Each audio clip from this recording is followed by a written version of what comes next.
All right, everybody, welcome to a live stream. Before we get going here, let me remind you, if you're not a subscriber, to become one so you don't miss anything like what we're about to do here. So it is great to welcome back military aviation expert live from London, our good friend Justin Bronk. Hello, Justin. Hey, how are you guys doing over there? We're doing fine. Where I am, the humidity actually broke a little bit, so I guess that means summer is over. It went too fast. But the last time we spoke to you was right after the Queen's Jubilee. So what have you been doing since then? I understand you visited the Luftwaffe at one point. Yeah, so it's busy in July because we have the Global Air Chiefs Conference, the RAF's annual conference. So we had, I think, 67 air chiefs this year, and I sort of got up and threw grenades slightly in a presentation. But really interesting discussions there. And then, of course, the Royal International Air Tattoo, which, besides maybe Oshkosh, is, I would say, the best air show in the world. Not great US participation this year, it must be said, but fantastic displays and a lot of good meetings with folk from around the world. Why was the US not there? What happened? Why didn't we show up?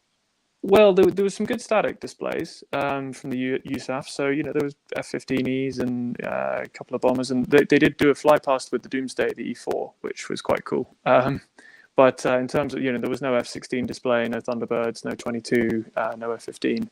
No F-35 display. We had one from the RAF, but not from the USAF this year.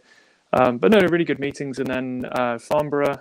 So July is kind of mad week, or mad month for aviation in the UK.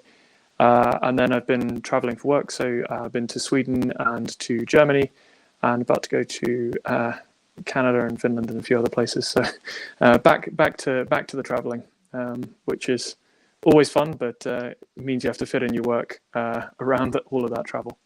Had a bit of holiday as well, briefly. Yeah, you were saying you did some sailing in the south of France. Sounds like the Rolling Stones kind of a thing. Yeah, I'm not sure I was that glamorous, but yeah. No, I hung on for dear life to a wakeboard behind a boat at about 6 knots, and really looked extremely undignified. That's hauling on a wakeboard. So when you were in Germany, you were visiting the Luftwaffe, and you went to their weapons school. Tell us a little bit about what that was all about.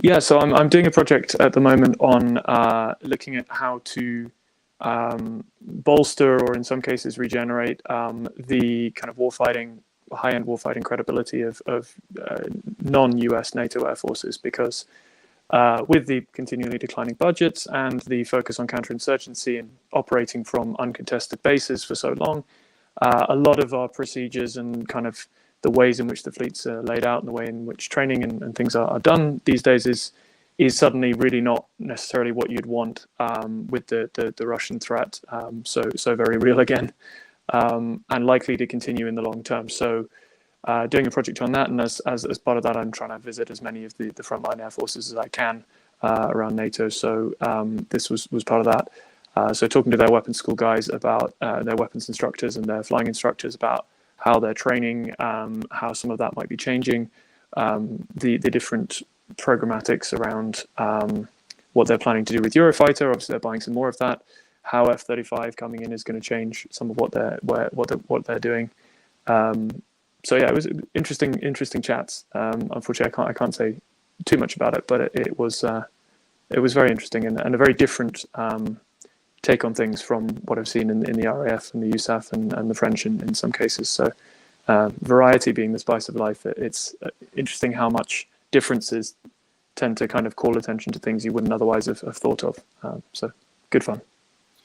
Well, we were talking before we came on air, and you asked if I'd ever gone against their MiG-29s, and when East Germany ceased to be, we did have a chance, not my air wing, but some Tomcat air wings had a chance to do a detachment at Decimumanu with, there was no such thing as East and West Germany, but just German MiG-29s. And that was quite an experience, and because we heard about MiG-29s, some guys had flown Russian MiG-29s kind of under a, have blue kind of a auspices. but to have regular air wing guys get to do a detachment for an extended period with MiG-29s was really awesome. And, that was back in, what are we talking, late 80s, early 90s kind of time frame. So let's pivot to a discussion about Ukraine. So last time we spoke, as always, we start with a view of the sort of situation on the ground. And quite frankly, this is the Institute for the Study of Wars map, as you can see, from 2100 GMT on the 7th of August. So it's about a week old. But this has not changed significantly since you and I spoke some months ago. We almost presaged this would be the stalemate, but it looks pretty much like it has for weeks, if not months. Yeah, I mean, I think you're right that the sort of location of the front lines hasn't changed massively, although there's been some interesting movement in the last week or so at a relatively small scale, but could be quite significant in terms of what it points to. So in the past week in the Donbass, there's been some Russian, very, very limited scale Russian advances around Bakhmut, which is sort of down to the south of the Donbass region. But interestingly, some significant Ukrainian advances towards Izium up in the north of Donbass, so kind of in that corner point between Donbass and the Kharkiv areas, which is a key Russian sort of hub for that front. And so essentially what the relatively static front lines don't necessarily show is that there's been a lot of change in force disposition. So the Ukrainians have clearly been telegraphing for a long time now, fairly unsubtly telegraphing that there's going to be this big counteroffensive in the Kherson area. And not surprisingly, the Russians have pulled a large number of their forces from the Donbass and pushed them down south to the southwest area around Kherson itself. So at the moment, the force ratios down there are now much, much less favorable to Ukraine than they were about a month ago. A lot of Russian strength, the biggest grouping of Russian strength is now in Ukraine is now in Kherson. On the other hand, that has left their offensive in the Donbass really very kind of petered out. As I said, there's only been some very, very small unit movements near I think it's Bakhmut. I'm probably pronouncing that wrong. But equally interesting seeing the Ukrainians start to push towards Izium, where previously they'd been very much on the defensive up there, because Russia just doesn't have enough to really keep the Donbass front properly manned and also reinforce Kherson rapidly. They're also relying a lot more heavily on artillery in the sort of middle bit north of Melitopol, so kind of midway between Kherson and Mariupol there. So they're relying heavily on artillery to try and keep the Ukrainians from going on the offensive. But that whole area, between Zaporozhye and Melitopol is now very, very weakly garrisoned by the Russians. And at the same time, we've seen these spectacular attacks on Russian targets in Crimea. So on Saki Air Base about a week ago, and then also on ammunition dumps and another air base elsewhere in Crimea earlier this week, which are well beyond the range of HIMARS or Tochka-U, which are the two longest range confirmed capabilities the Ukrainians have in missile terms, and look very much to me at least like special forces raids. So special forces teams probably using small UAVs to drop munitions on ammunition dumps, fuel bowsers, that sort of stuff. Clearly at Saki Air Base, they managed to start a huge fuel fire somehow, and most likely candidate again to me would be small special forces teams with UAVs dropping grenades or other sort of small munitions onto fuel storage or fuel bowsers, and then that spreading burning fuel around, potentially catching aircraft that are fueled on the ground, and then that spread to ammunition stored on the ground all around the aircraft in these sort of wall-less but just sort of shaded shelter areas, which then caused cascading damage in these huge explosions that formed all this famous footage. So huge loss of airplanes to the Russians, between 9 and 11 jets that were destroyed on the ground there, and also really bringing home to them that the Ukrainians have the ability now to sabotage really quite high value targets a long way behind the lines. So that matters because as the Russians themselves found again when they were operating against Ukraine since 2014, one of the things they were doing is using GRU Spetsnaz teams to drop munitions from small UAVs on Ukrainian munitions dumps and causing these huge explosions. One of the things the Russians took from the experience of using GRU Spetsnaz and VDV Spetsnaz against Ukrainian targets behind the lines was that it took between 12 and 14 Ukrainian troops per additional sort of GRU SOF operator in the rear areas to kind of prevent those SOF units from having freedom of maneuver and being able to go after stuff. So with these quite small special forces and raids, and of course there's also a lot of partisan activity as well from Ukrainian citizens in Melitopol in particular. The Russians have this real problem because they're kind of trying to concentrate their forces in Kherson to repel this well telegraphed offensive, and the Ukrainians do have a lot of forces in that area. At the moment, I'd be slightly skeptical that they can make a major breakthrough with those Russian force dispositions that are now there. But at the same time, either they stay there and don't have the manpower to go and chase down special forces teams and try and really suppress the partisan activity. And also, as we've seen in Izium and potentially around Zaporozhye, the Ukrainians able to push out small unit raids of their own to try and probe for weaknesses in the rest of the front line that's now very thinly manned. So that, they either they don't attend to those other draws on their manpower, in which case they can keep that force there in Kherson, but it will be increasingly at the end of an easily cut supply line. There's only a couple of bridges that keep getting created by HIMARS, and they're reliant on supplies coming up through these railway and road supply lines through Crimea, which are now under attack. They can probably the Ukrainians can probably at least throttle that Russian concentration's ammunition and supplies to the extent that while it may be able to defend Kherson, it's not a serious counterattack, offensive threat. And in the meantime, attack all along the rest of the line. And then if the Russians do start to move those forces back and redisperse them to try and kind of secure their rear areas and reinforce the rest of the line, which remember is 1,000-kilometer plus front line, it's hugely long, then that offensive that's been telegraphed in Kherson may become real. So, because the Ukrainians do have the force disposition. So, yeah, it's an interesting one. The Ukrainians, I would suggest, probably have the manpower or the personnel advantage for the next 3 to 4 months, because they started national mobilization when the invasion began on 24th of February. They declared national mobilization. Military age males not allowed to leave the country, subject to military service, and they've mobilized between 700,000 and 900,000 people. But of course, it takes a long time to train volunteers or conscripts. Even those who might have had previous military experience but a long time ago. Obviously, if they've had recent military experience, they can be used much more quickly. But for most of those volunteers or conscripts, it's going to take 6 months probably to get them to a point where they're reasonably usable as sort of augmentees to formed units, and probably closer to a year until they're able to form new units that are capable of much. Soldiering skills take a long time to inculcate, and if you send people without enough training in, they're just basically going to be lost in huge numbers. But the Russians only started their stealth mobilization efforts in late June, early July. So they're now kind of at the beginning of that timeline. The estimates I've seen were that Russia can mobilize about 1.6 million people along their current kind of line of effort. But it's going to take them 6 months to a year to get anything useful out of that mobilization. So in the interim, Ukraine is probably in a much better position in terms of people. But in the medium to long term, Russia can probably regenerate and sustain a higher weight of people than the Ukrainians can. So there is quite a lot riding on the next 2 to 3 months before the weather really shuts things down.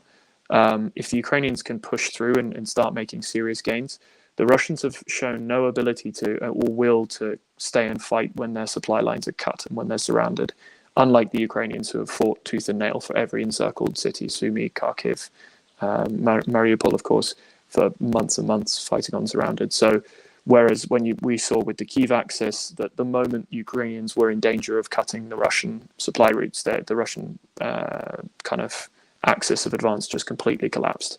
So, yes, the Russians can probably defend Kherson itself at the moment, but if they can't hold down the rest of the line, or they try and disperse and then weaken the Kherson area and the Ukrainians get around behind them, it could be really dangerous for them in the next few months. So, well, speaking of Kharkiv, just saw a news item this morning that there was a missile strike against a dormitory there that killed a number of people overnight. So the strikes on civilian targets continue. President Zelensky made a statement about, he called it the cynical strike. It's an interesting word, but appropriate, on a civilian target. So as they get more and more desperate, as we have talked about before, the Russians are kind of doing this waging a war of terror, not so much a war on military targets, but a war against soft targets. So let's pivot to the air picture. In fact, I have my training aid here for one of the airplanes that we're going to talk about. Thank you, Griff. Obviously, this is a Russian fin flash.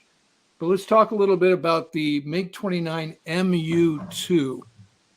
And this isn't a new program necessarily, but it's made some headlines lately. Talk to us about what's different about that airplane and why is it being talked about now? So it's mainly being talked about because the Ukrainians showed off some quite nice footage of the Seoul MU-2. So this is an upgraded version, domestically upgraded version of the MiG-29 MU-1, which was their previous upgrade version.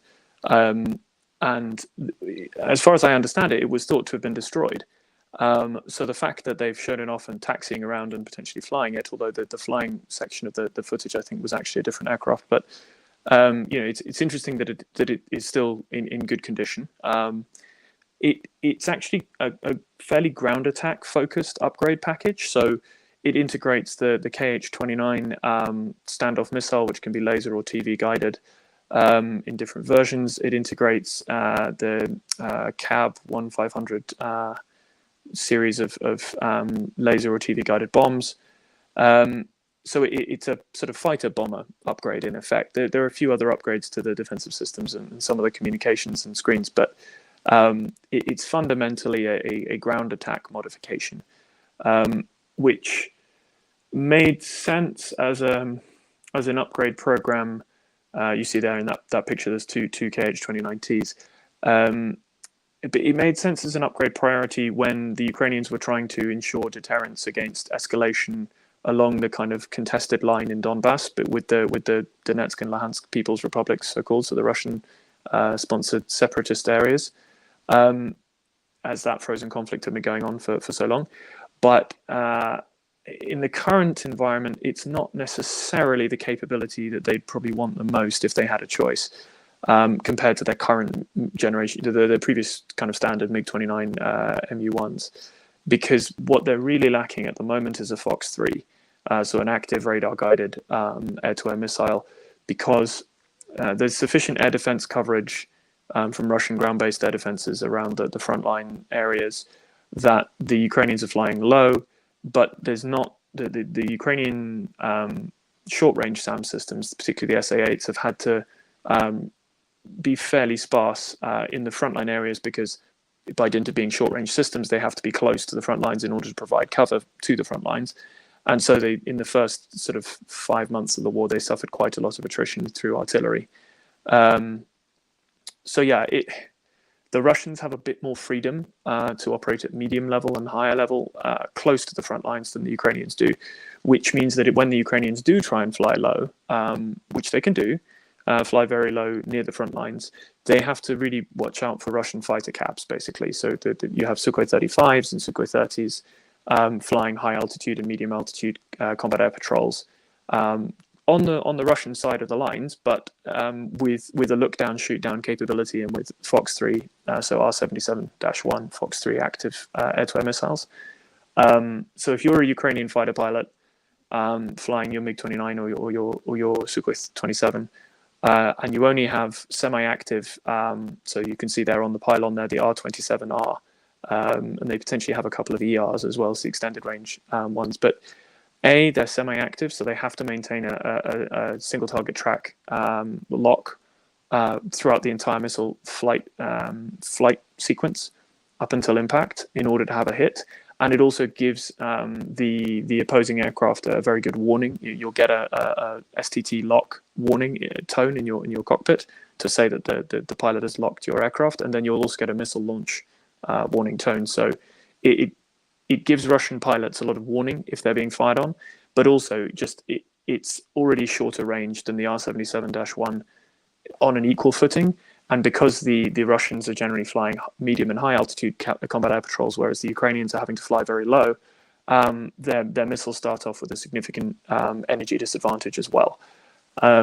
So if you were looking at what they would probably want in terms of hardware upgrades immediately to their MiG-29s, they'd probably be more keen to get R-77 Fox 3s rather than a fighter bomber upgrade in effect, because those fighter bomber munitions, the KH-29T and the CAB 1500, rely generally on a medium altitude delivery profile as well. You could deliver them low level, but your sensor picture will be very limited, and it'd be quite limited in terms of range and target acquisition, all those things. So if you're facing long range and medium range Russian air defenses, you probably don't have many options to go in and kind of ID your targets and set up a delivery at medium altitude or higher near the front. So MU2 is an impressive indigenous upgrade, but it may not be quite what the Ukrainians need right now. So you mentioned that video that they showed on Air Force Day, and let me run it here. It's pretty short. This was I ripped this off of their Twitter feed. So you can see the weapons you're talking about. There's one taxiing out. Interesting, they have those FOD covers over the intakes. A nice feature there for unprepared runways. Otherwise you'd FOD the motor, and there he is flying away. They've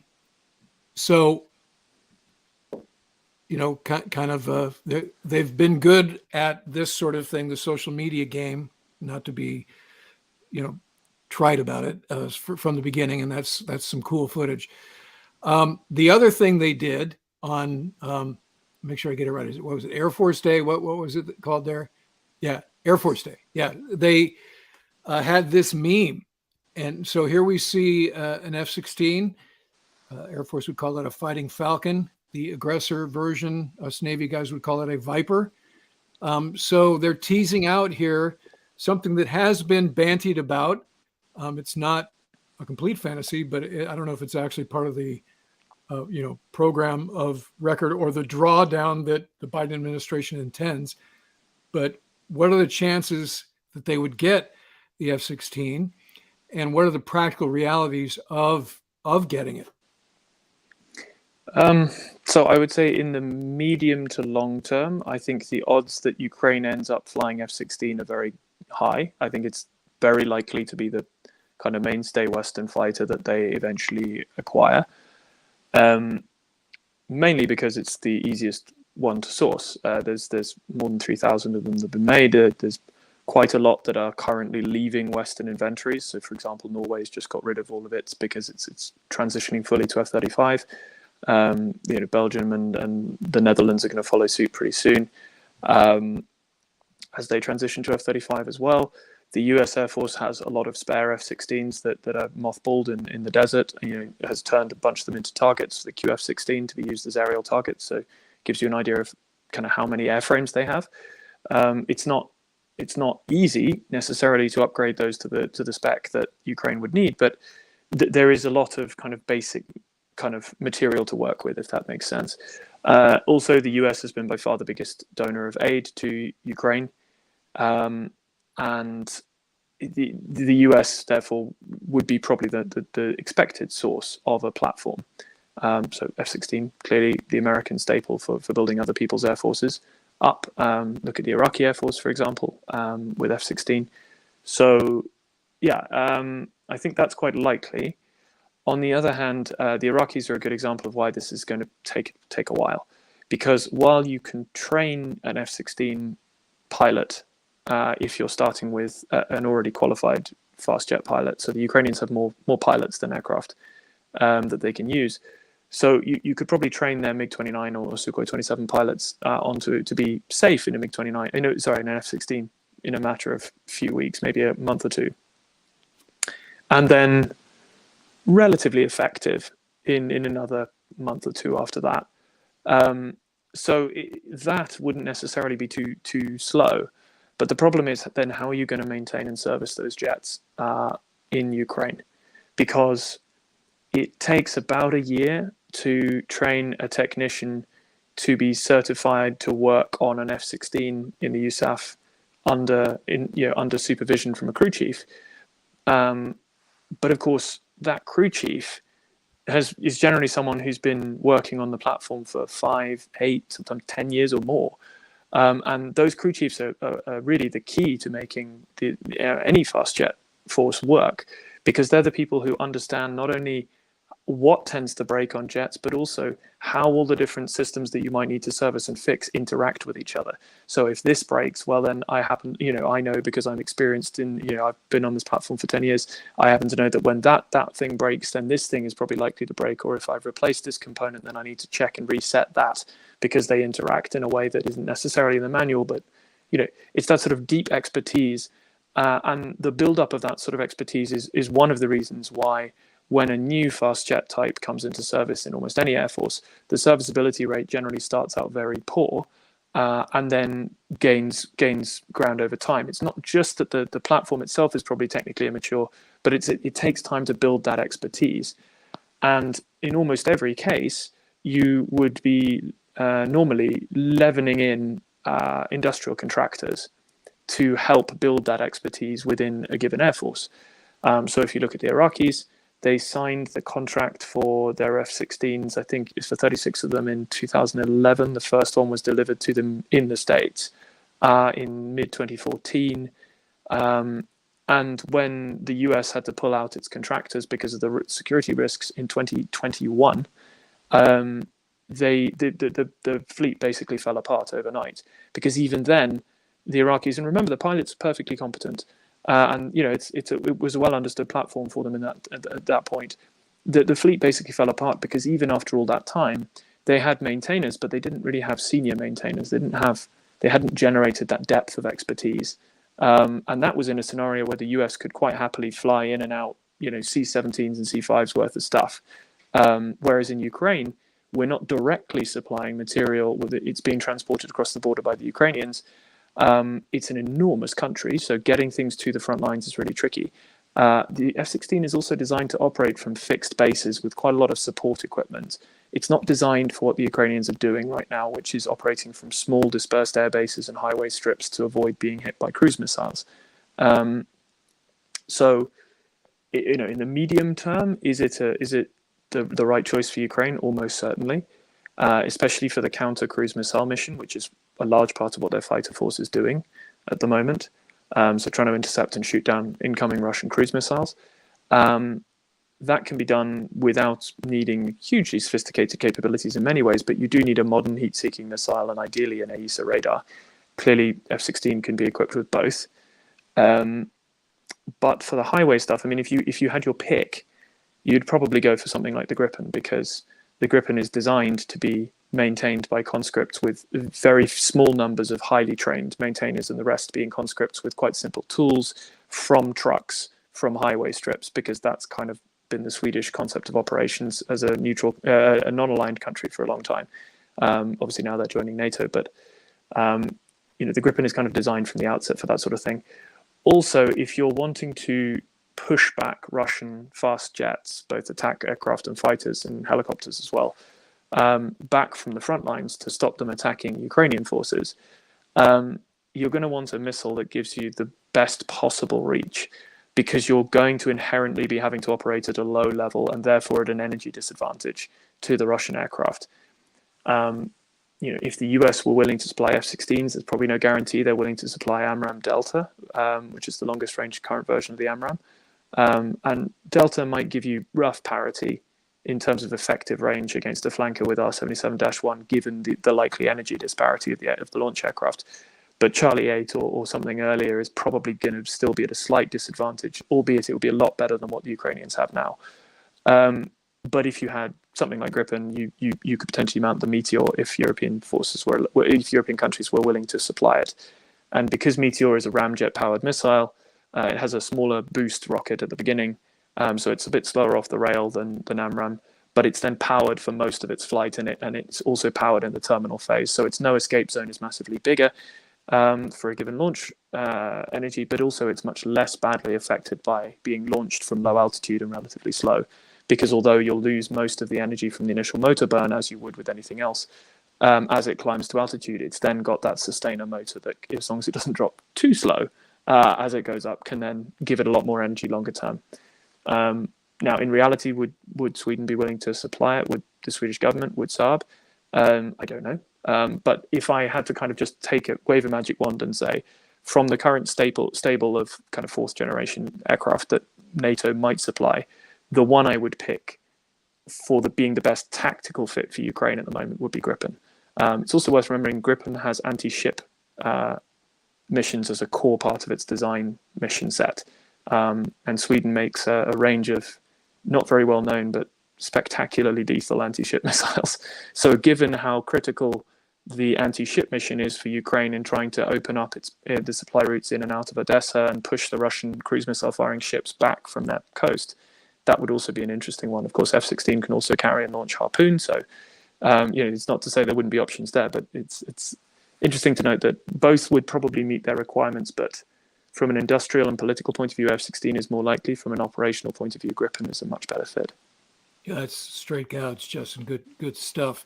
The other thing, when you mentioned F-16, and we were talking about this when David Axe was on the show, there's one word that comes to mind, and that's hydrazine.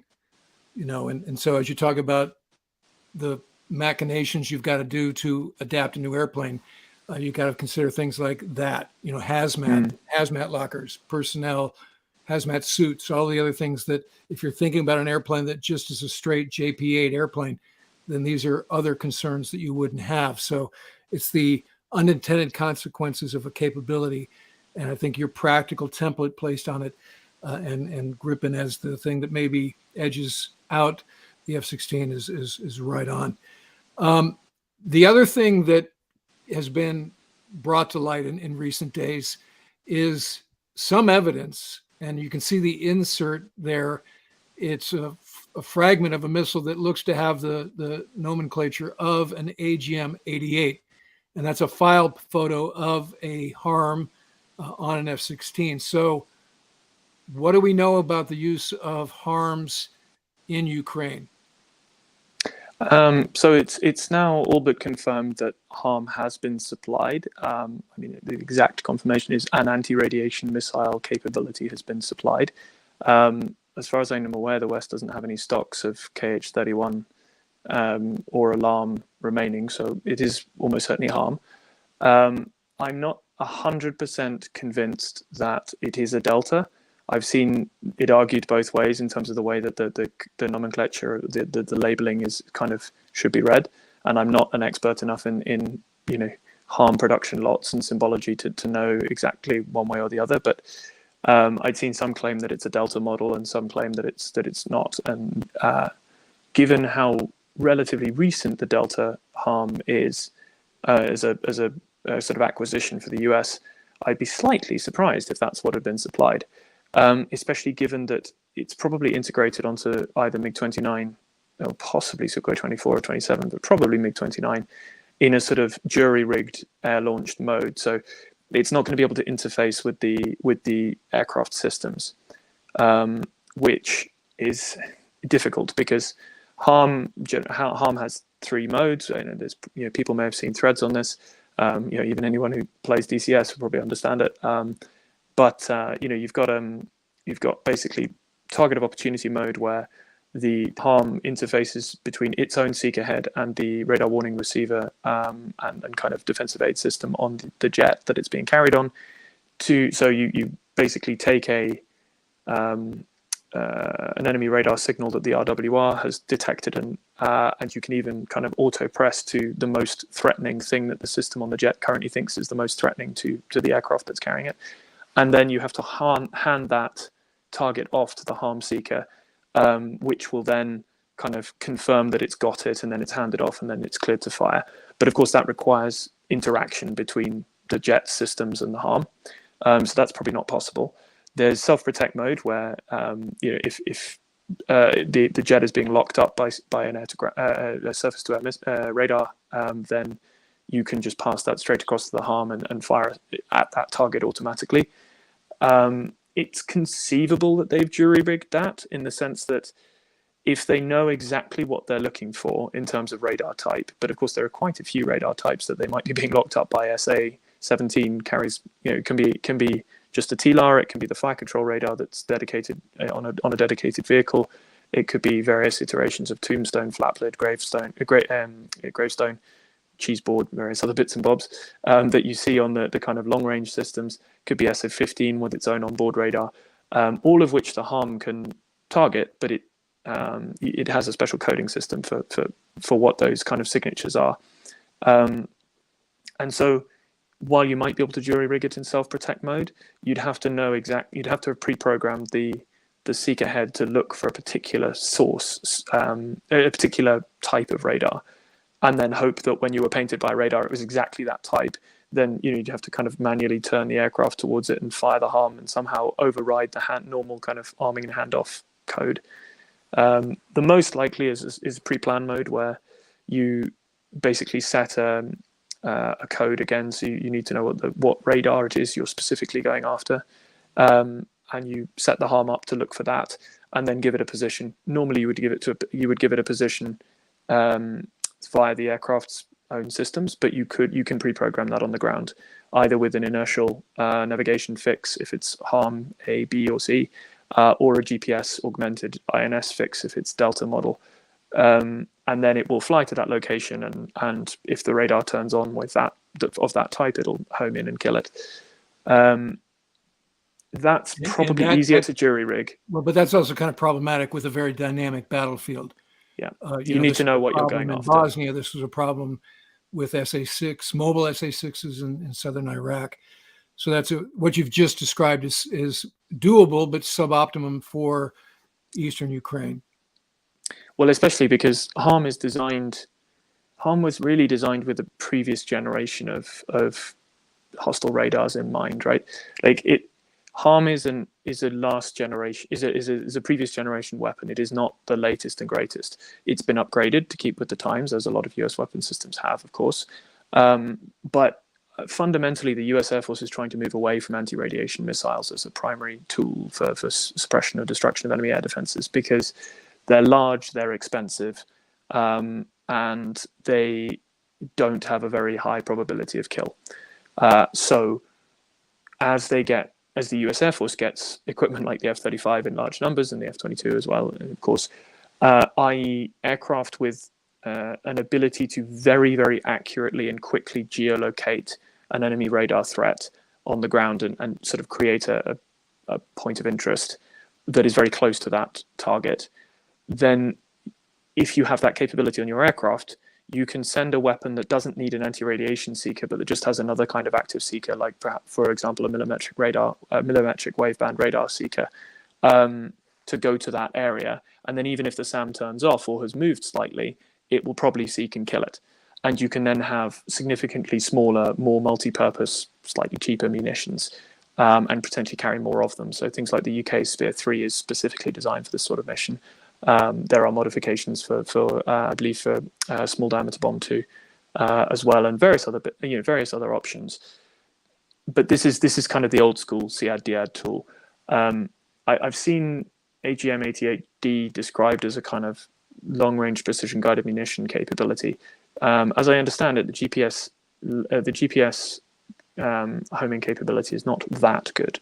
It's going to get you within some meters of the target area, but it's still only, I think, a 300-pound warhead. Like it's not enormous, and it's mainly designed for fragmentation to mess up radars. So if you're dealing with something like an arm, most Russian SAMs these days have armored cabs and at least passive electronically scanned array type radars, which are fairly resistant to being degraded by fragments through the array.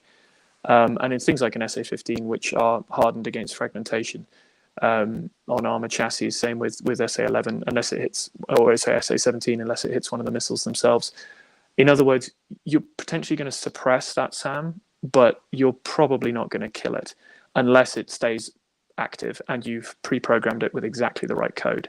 And in some cases, they seem to have had some success, the Ukrainians. So, that will force changes in Russian operator behavior to be slightly less effective, but safer.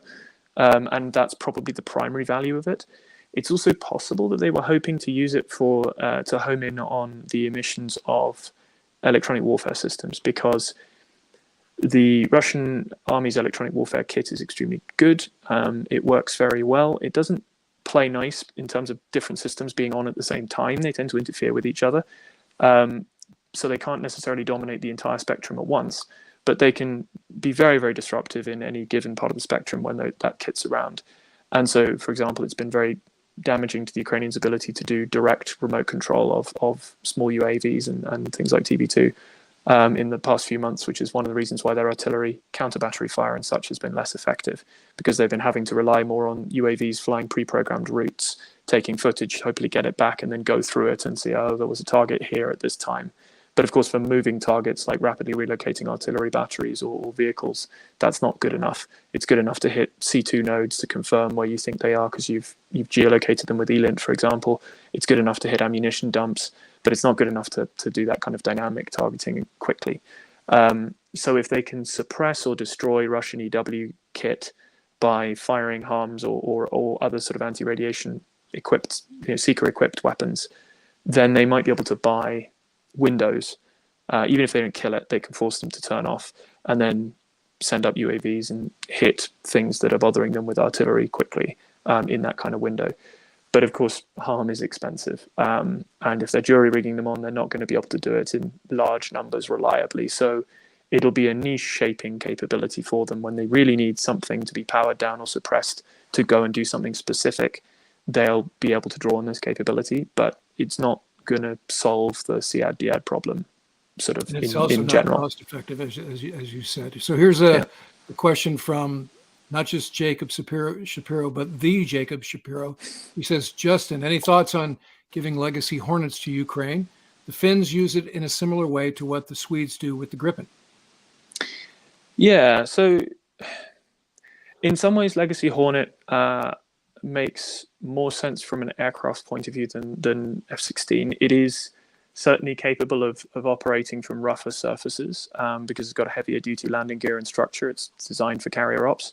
And in that sense, smashing it down onto rougher surfaces like older airfields that aren't necessarily in great shape or even highways is more doable.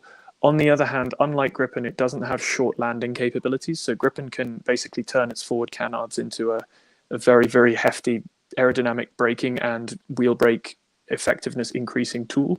Doesn't have a thrust reverser, but it can still stop very quickly. F-18 doesn't have that. It relies on a hook to stop quickly.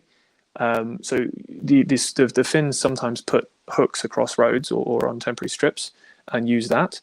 But of course, that's a bit more intensive. You could do it, but it's a level of difficulty above what you would need with Gripen.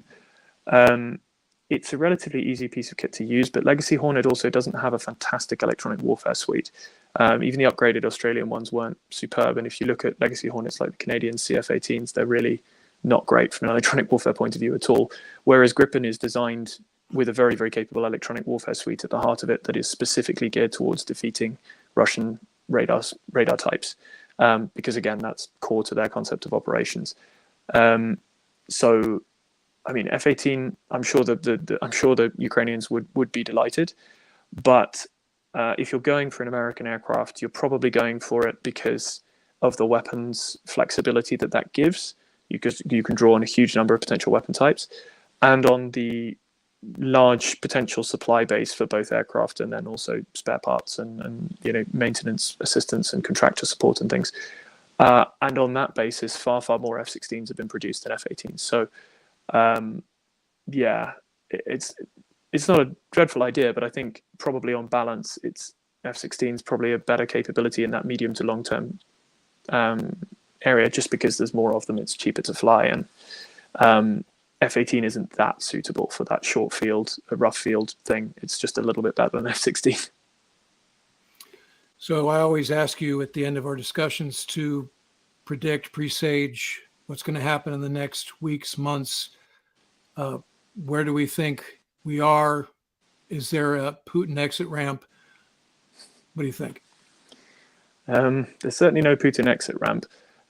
So having tried to reframe the disaster north of Kiev for the Russian army as all part of a genius plan to distract attention from the true goal, which was the Donbass, they've sort of set themselves this task, but they're far from taking the whole of the Donbass. They do have Luhansk Oblast almost entirely, but they're still not even close to taking the major cities remaining in Donetsk Oblast, so Kramatorsk and Slavyansk. And indeed, the Ukrainians are actually making some ground around Izium, north of Slavyansk as well. So having had to pull most of their spare forces, I mean, they didn't really have spare forces, but most of the capacity they had to move things without everything falling apart down to the south to kind of forestall a Ukrainian counteroffensive down there. They've in many ways ceded the initiative to the Ukrainians.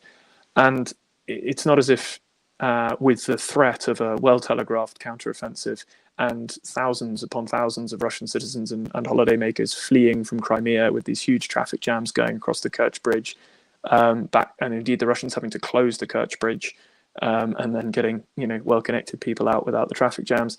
This is not exactly a point where politically the Russian government can somehow claim, cool, that's all we wanted to do. Let's negotiate an off-ramp here.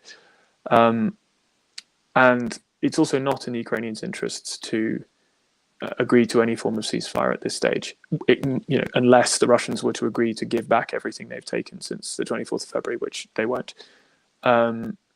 Because at this point, a temporary ceasefire, which would only be temporary, because the basic political calculations that led Russia to invade Ukraine in the first place, which is that a Ukraine integrated with the West economically and socially is not acceptable to them, because it shows an alternate path to the Russian people in a way that's quite visible to them, and it's a threat to the regime. So that goal is nowhere close to being met. In fact, if the Russians were to give the Ukrainians 3 to 5 years, they would never be able to threaten them again, because Ukraine will at that point be rearmed by the West, retrained, and a much more capable military than it is today.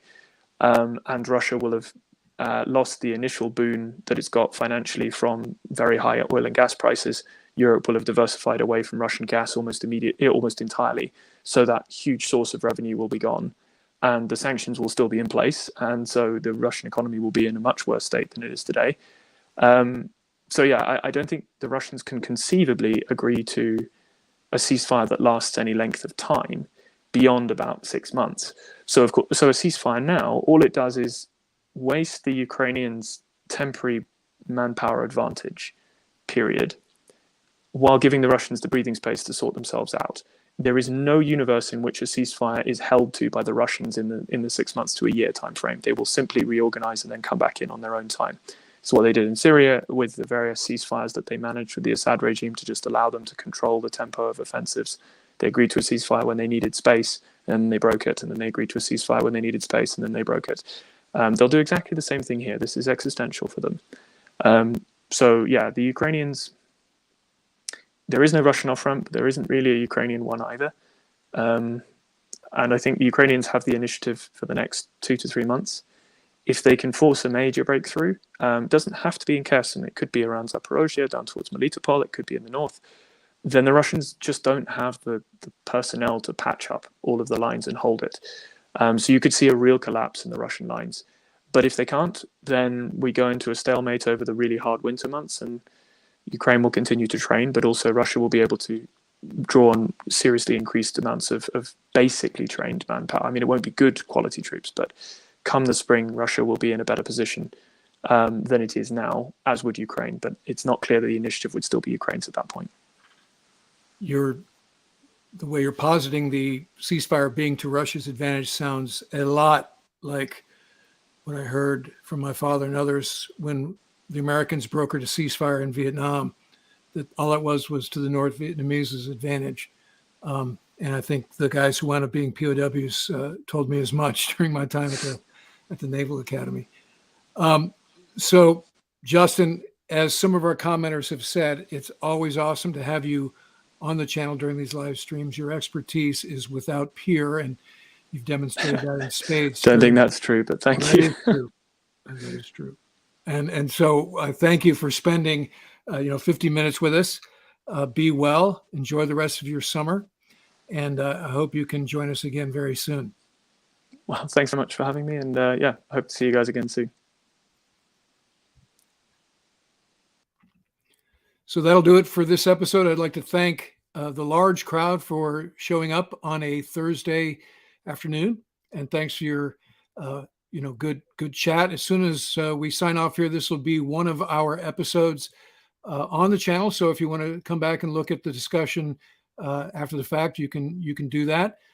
Remind everybody, if you want to support the channel, please use the super thanks. It's the heart icon below, or become a patron at patreon.com/wardcarroll. Also, check the links below for merch, including where you can get the Slava Ukraini t-shirts like the one I'm wearing. Remember, all the profits go to support the Return Alive Foundation, which directly supports the Ukrainian military. To date, because of your efforts and those of the channel, we've donated over $25,000, and I'm very proud of that amount. So thank you guys for that support. And don't forget, the Punks Trilogy now available as both a Kindle and an audiobook. Again, the reason those are available in those formats is because of the support of subscribers and viewers of the channel. So if you haven't read the Punks Trilogy, check it out. And I'm working on Punk 4, I promise. Don't look for it anytime soon. But in the meantime, check these out. All right, guys, thanks very much. And I look forward to talking to you again very soon.